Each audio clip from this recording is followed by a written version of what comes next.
Hello, and thank you for joining us. This is No Soundbites Allowed, and I am your host, Michael Voss, Dragon of the Southern Tier. I'm happy to be here with you today. It is November 5th, 3 days before the national 2022 midterm elections. There's so much that is happening in this nation, but one of the things that doesn't get a lot of attention are the various proposals and amendments that we see also on the ballot across states throughout this nation. And that's an important thing, because recently we were having that conversation about West Virginia, about a controversial amendment there, and the way it could be read. What did it have as an impact? It said at the time, if there was any other state, if there was any other proposal or amendment that's on the ballot that would be of interest, we will go over that if any of our audience ask. And they did. And so that's what we're going to do today. But before we get started, we do want to mention, if this is the first time that you are seeing our channel, we welcome you. We thank you for being part of our audience. We want you to know that we do long-form political commentary. And every Sunday at 2:30 p.m. Eastern Standard Time, we do a live stream with you. We reach out on all the social media that the internet overlords will allow to hear your voice, your calls, your tweets, your text, from anywhere in the world to tell us what you think about the issues that are affecting us all. And so we hope that you'll join us this Sunday at 2:30 p.m. Eastern Standard Time from anywhere in the world to tell us about the issues you think are important. Because the First Amendment isn't just for Americans, it's for everyone. You may recall that recently we were talking about West Virginia's Amendment 2. It is a proposal on the ballot that a lot of people had questions about. A lot of people were very confused. And so one of our audience members got in touch with us and said, can you look into this? Can you answer some questions about it? And we did. And I can understand why they were confused. The wording, as is often the case when we see a proposal, a proposition, a amendment that is put up on a ballot, they're often worded in some of the worst legal wording you could possibly imagine, so that no one is really clear what they're doing. As you can see here, we were notified that there is a proposal on the New York State ballot. And one of our audience members got in touch with us and said, Mike, can you look into this? Is this something people should vote for or against? Now, we want to mention, ultimately, that decision is on the voter. We're not here to tell you what you should or should not do, but we will clarify what the bill means, what it does, and whether we think it's actually effective or not. And key word here, it doesn't matter how we feel about it. Is it effective? Is it efficient? Because if there is a law that is ineffective, if there is a proposal that is inefficient, why in the world would we do it? Why should our politicians follow up? That's the key that we're looking at here. And we're going to try and highlight that for you. Not how we feel about it, because I can tell you, I've read the bill. I don't like it. But that doesn't mean, is it effective and is it efficient? Just like we saw with New York State most recently, where they're putting together a hate and bias prevention council with a rapid reaction force that has no definition in what they are looking to do. They have no explanation about how much money they receive, who is in charge, what this rapid reaction force will do, or how they will do it. We're at a time where we're seeing governments just assume more and more power, like in New York City, when they fired city employees for not receiving a jab that we are finding out, as many of us believed, are unconstitutional, an overreach of power that the courts are now saying, no, you can't do that. You have to rehire those individuals. You have to pay them their back pay. The government has gone too far. So, according to New York State, the Department of Elections, the Board of Elections, what we see is on the 2022 statewide ballot proposal, there is, and this is what people will be voting on, a clean water, clean air, and Green Jobs Environmental Bond Act of 2022. The exact wording on the ballots That's for the mail-in ballots and in person. And this is sometimes on the back of the ballot. So you would have to turn the ballot over. And I know a lot of people don't, or they don't notice that, or they don't think it's important, but it is. But it says to address and combat the impact of climate change and damage to the environment, the Clean Water, Clean Air, and Green Jobs Environmental Bond Act of 2022 authorizes the sale of state bonds up to $4,200,000,000 to fund environmental protection, natural restoration, resiliency, and clean energy projects. Shall the Environmental Bond Act of 2022 be approved? This is the actual wording that you will see on the ballot in New York State. Everyone in New York State will see this, and they will be able to vote on this.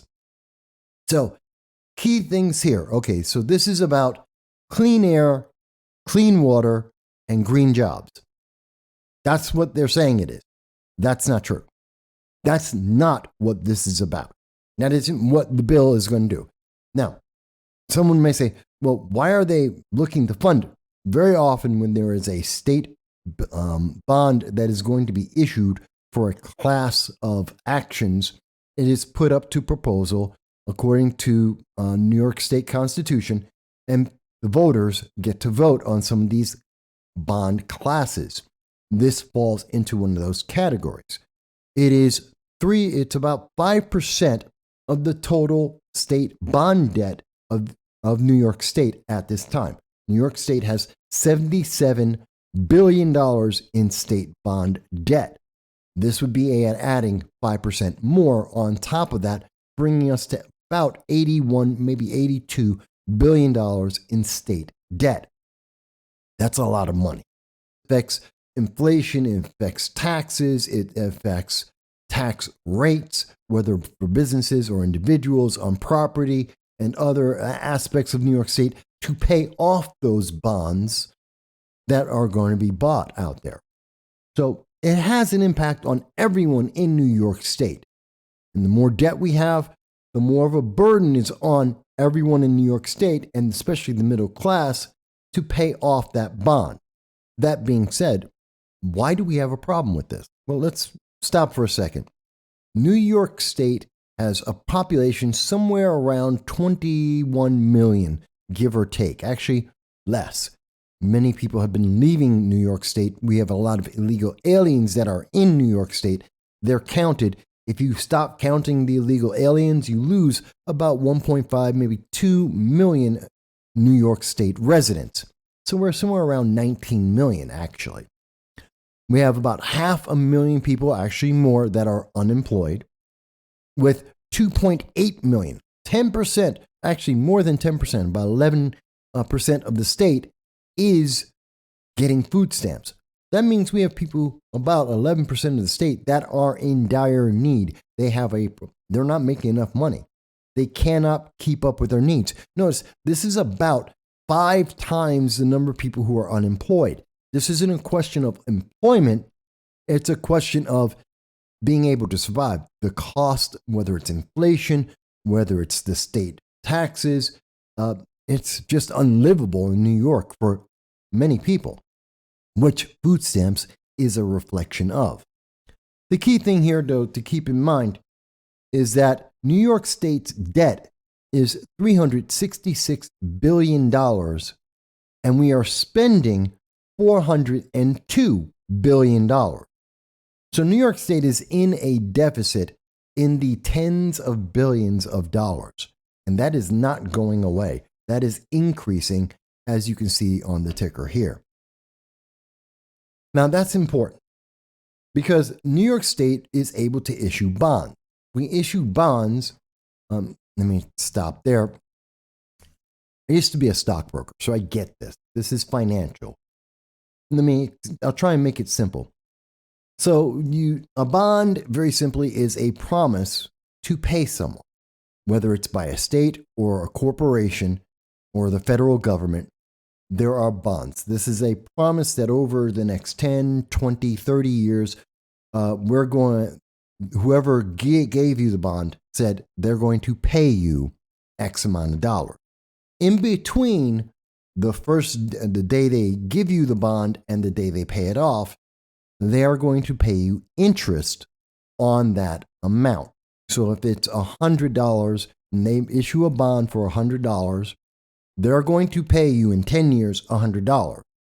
In between, for those 10 years, every year they will pay you, as an example, 10%.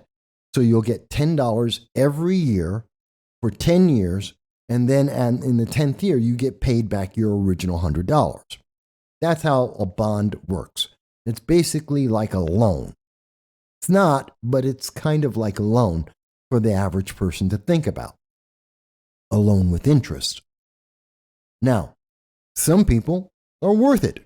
Think about it. If your brother comes up to you, or maybe your mom, or someone that you trust and love, they ask you, can I borrow $10?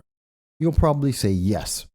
If the crackhead down the block says, well, can I get $10? I'll pay you back. You'll probably say no. You may, I'm not saying that you're definitely going to say no to the crackhead, but most people would say no because they don't believe the crackhead is going to pay them back. Fair enough. That's what we're looking at with bonds. So every bond, which is basically a loan with interest, every bond has a rating. The people who give these bonds, there's a rating on them because how trustworthy, how likely are they to pay off that debt, to pay you back that interest and the original amount they borrowed. So New York State has been improving. We have a rating of AA1. Now, without getting into the ratings, it's a decent rating. It is improved. It improved in April of 2022. Moody's is one of two major companies that puts out these ratings for governments, for corporations, for states. Try and make this as simple as I can for people. But why did they increase New York State's rating?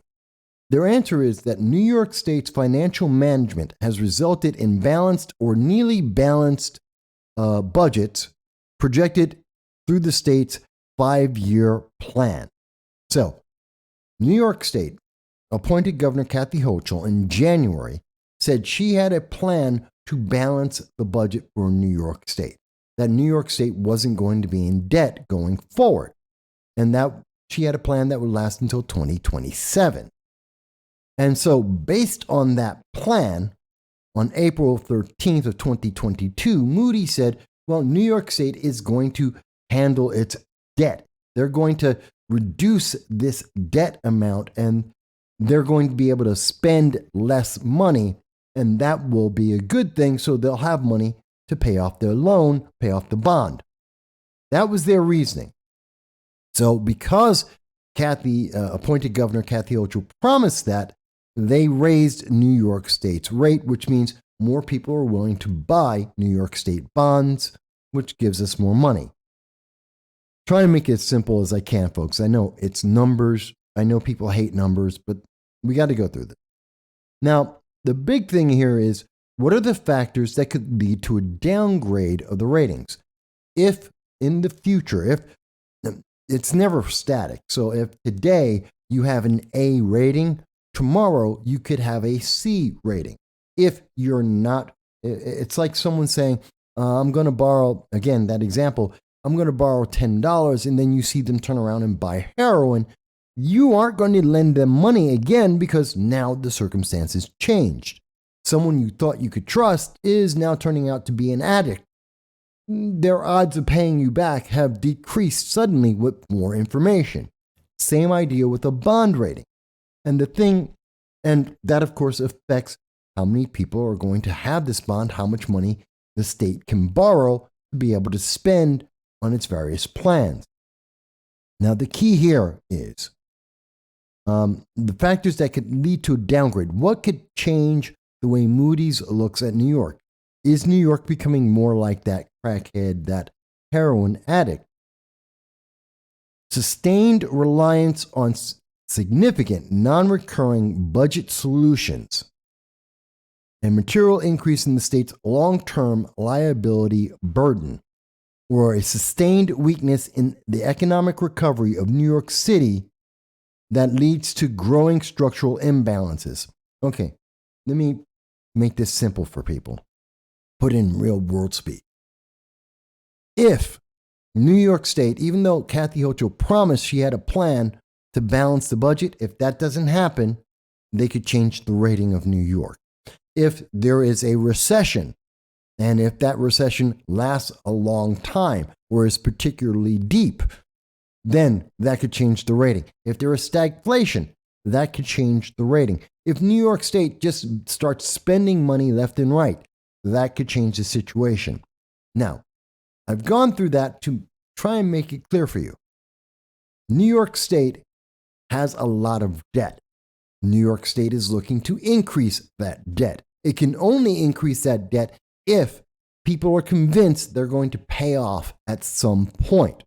That's what Kathy Hochul promised.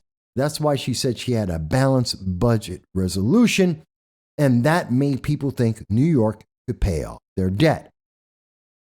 Is that still true? The answer to that is no, it's not. According to Fitch, the tax-supported debt is rising slowly, in part due to state borrowing.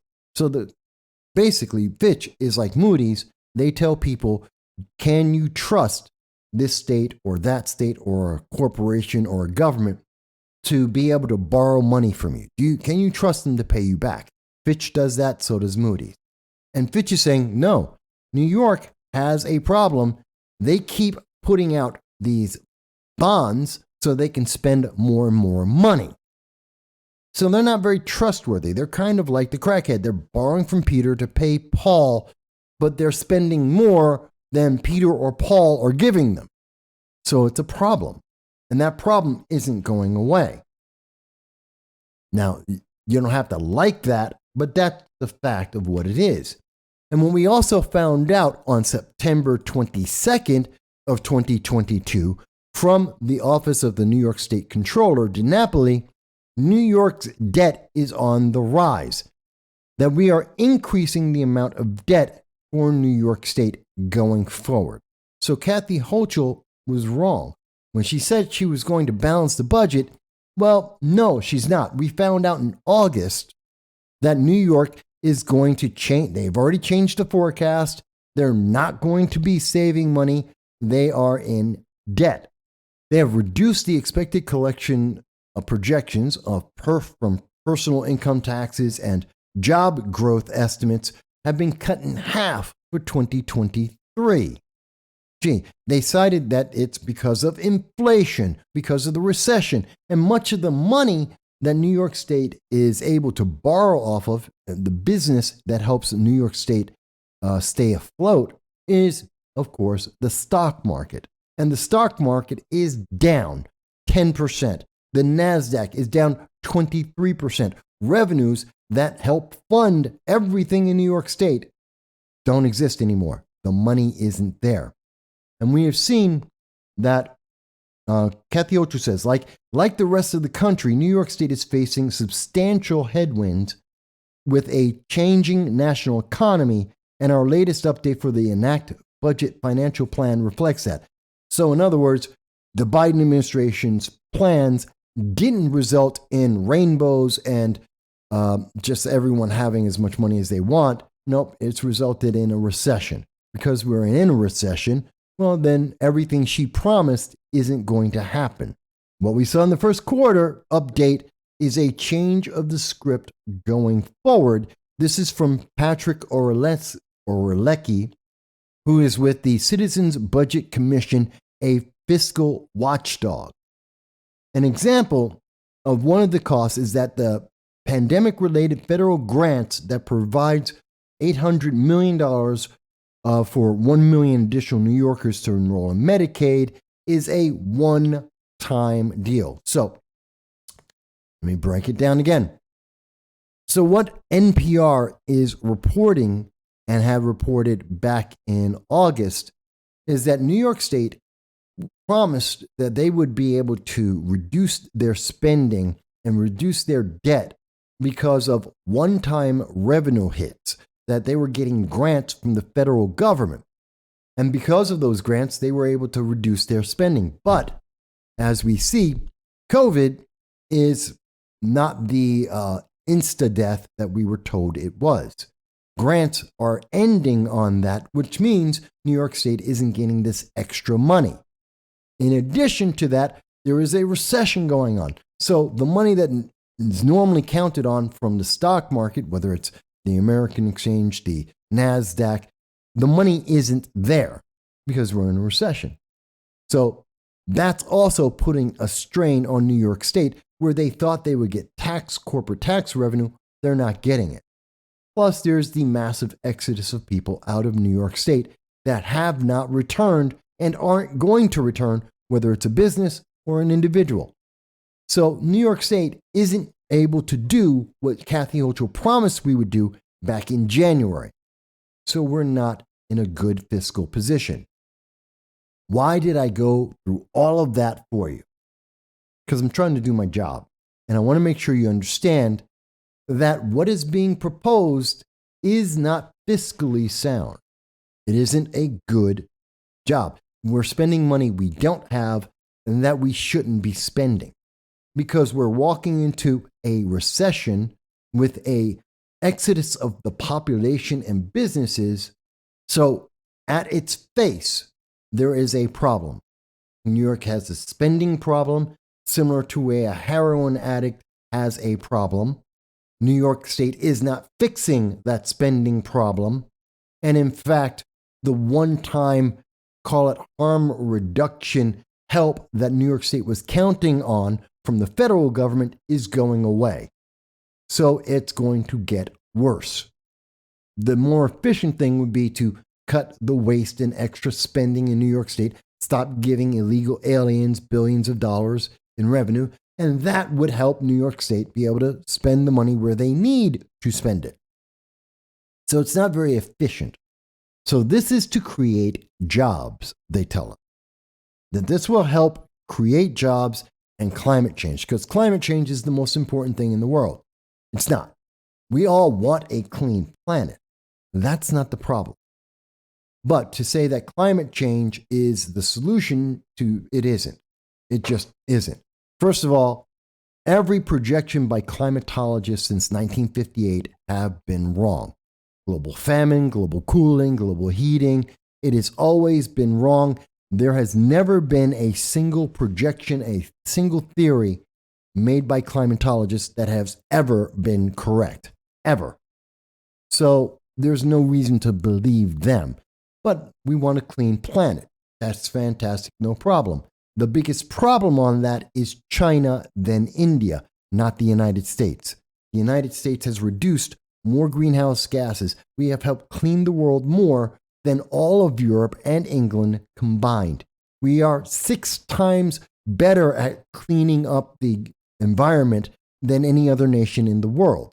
We're already doing our job. The problem was with China and with India. And if you can't convince China and India to start cleaning up, it doesn't matter. It's not going to work.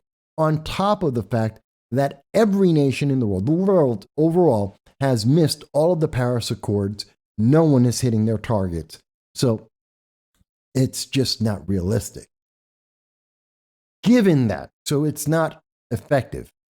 The process is not effective. And even if we were to do everything that Greta Thunberg has asked us to do, there is no guarantee and no reason to believe that it would have an impact, because every projection by the scientists has been wrong to date over decades, actually half a century.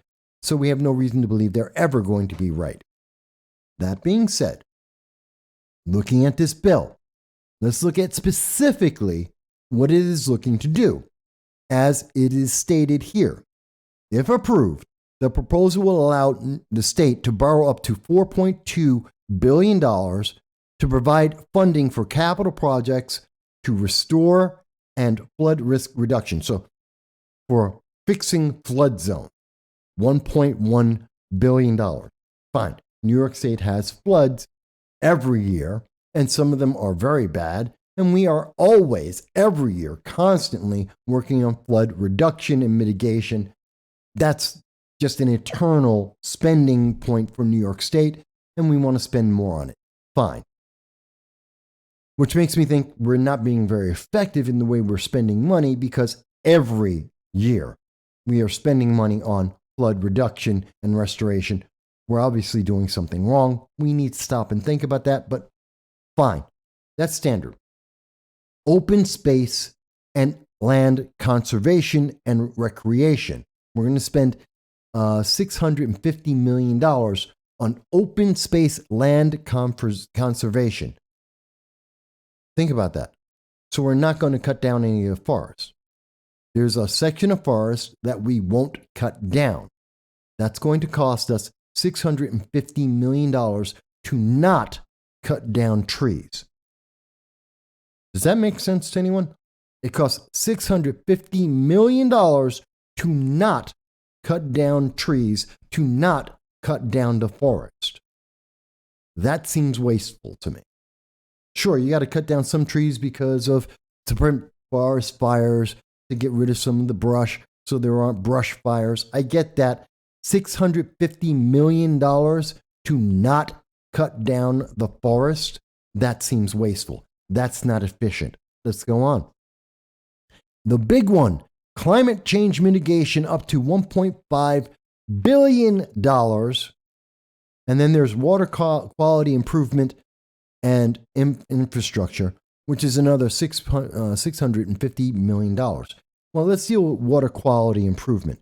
We are constantly improving the quality of our water. Fine.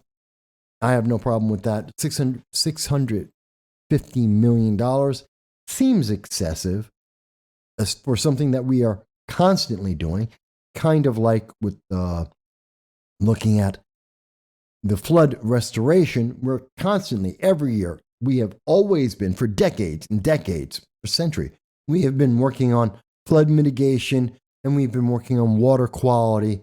We're going to keep doing that. Fine. It's money we're going to spend no matter what happens. Fine. Let's deal with the really big one. Climate change mitigation. What does that mean? See, I love it when they put these. I love it when they put these words into any kind of legislation. Climate change mitigation. We're going to mitigate climate change. What does that mean? What are we spending $1.5 billion on? Well, we're going to mitigate climate change. What does that mean? How are you going to do it? We are already cutting greenhouse gases. We've been doing that for a decade, and we're actually rather effective at that. We already have green initiatives across this entire state. What are we doing with $1.5 billion? What are we spending that money on that we aren't already doing that is meant to mitigate climate change that we've been working on since Obama, 2008? So we're getting close to 2 decades of climate mitigation. What are we spending this new money on? See, they're not telling you. They're not being clear. We're going to mitigate the climate. What does that mean? They're not clear at all, and that is a problem. Let's go into it, because when you go into the text of it, authorized to provide monies for the single purpose of making environmental improvement that preserve, enhance, and restore New York's natural resources and reduce the impact of climate change by funding capital projects. So now we're being told, what is climate mitigation? This is what it's all about. This is what we're spending the money on. Again, restoring floods, which we talked about. Open land, don't cut the forest. They're talking about water quality and climate mitigation. Again, they don't tell us what does that mean. Here it is. Use of the monies received. If we do this from the bonds, if we have these bonds and we sell them, then we are going to pursue appropriations for capital projects related to design, planning, site acquisition, demolition, construction, reconstruction, and rehabilitation. That doesn't mean anything. They are trying to make you think that this is going to create jobs. Where have I mentioned anything that sounds like creating a job? There is no jobs that this is creating.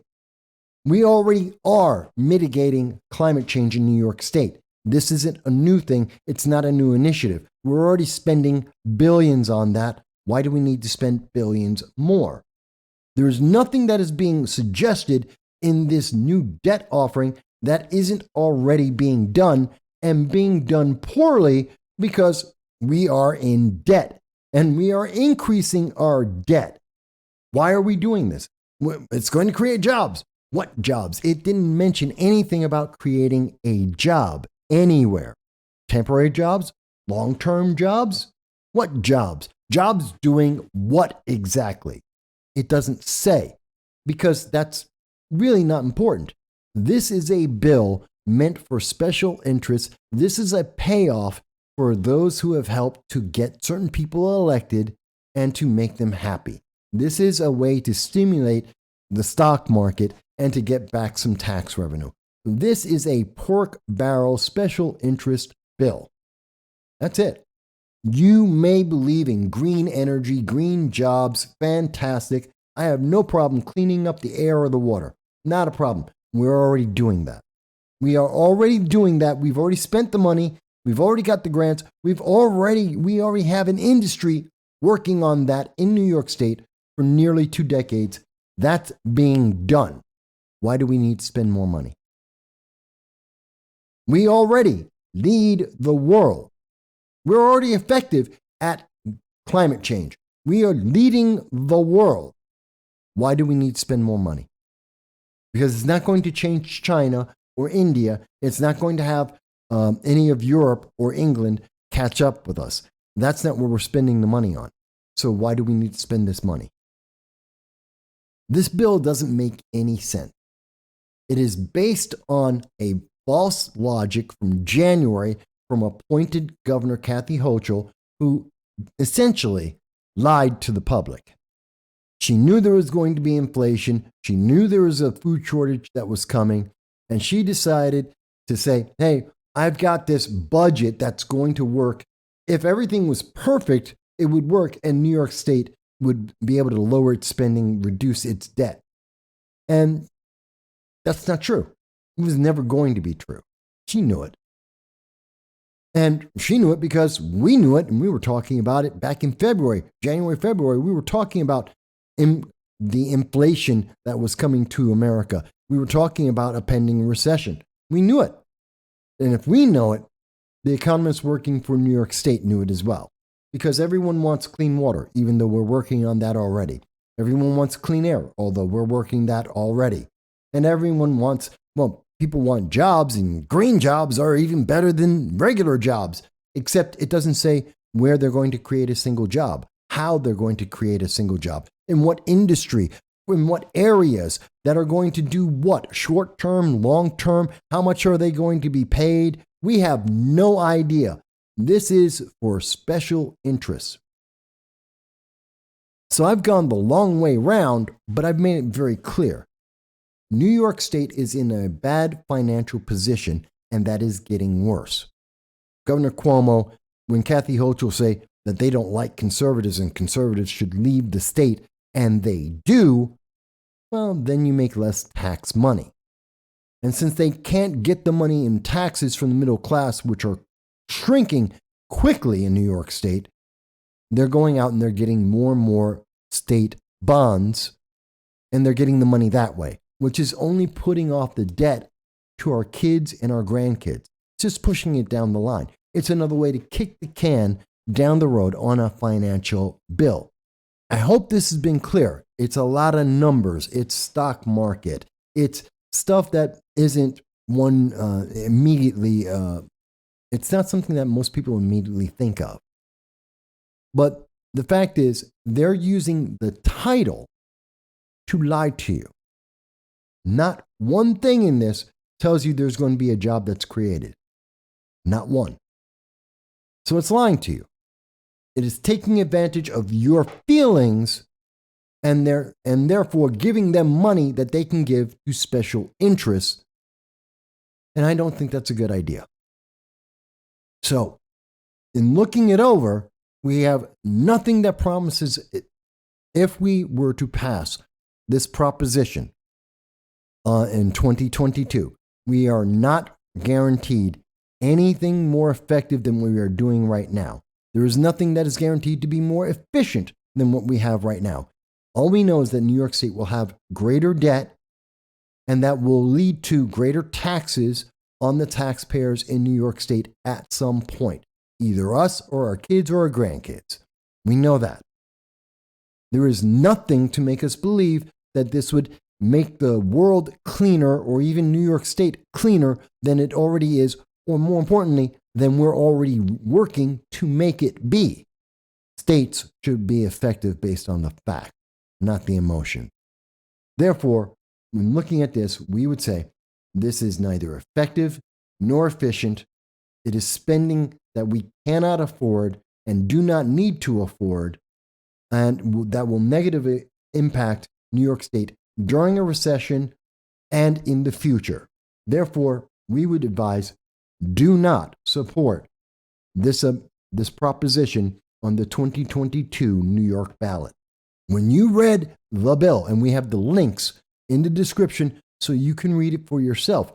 When you read that, did you see where it says it's going to create a job? Do you believe that Democrats who have the single party rule of New York State are going to suddenly create more jobs in a recession that is affecting the entire nation, that has already affected New York State negatively? We'd like to hear what you have to say. And we look forward to speaking with you every Sunday at 2:30 p.m. Eastern Standard Time. Thank you. I know you've heard it before. What difference does it? You make the difference. When you watch, chat, tweets, your likes and shares, and your subscription, you make the difference. From across the world, you help us to keep the lights on and the stream alive. You are making the difference to fight the woke and the crazy legislation that we see before. We at No Soundbites Allowed, and I want to thank you for everything that you do in helping us reach our goal, and your likes, your tweets, your comments, and your subscriptions to the channel.